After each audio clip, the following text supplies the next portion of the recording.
Goeiemôre, Dr. Matt wat praat. Beskerming en vertroosting is twee goeters wat by Jesus baie duidelik tevoorskyn kom. Hy beskerm jou altyd, hy dra jou altyd, hy's altyd daar vir jou en dan vertroos hy jou ook. Gaan jy deur moeilike tye en jy's hartseer, mense luister nie na jou nie, niemand gee om vir jou nie, dan vertroos hy jou. Dan vat hy jou, druk hy teen sy bors vas, dan sê hy vir jou, my kind, dis nie so erg soos wat dit lyk nie. Moenie daaroor bekommerd wees nie. Dan vertroos hy jou soos niemand anders te kan nie.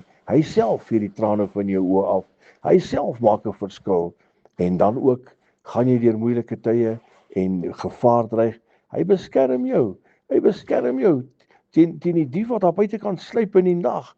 Hy beskerm jou van alle onheil. Hy's altyd maar net daar. Soos wat hy jou vertroos, so beskerm hy jou.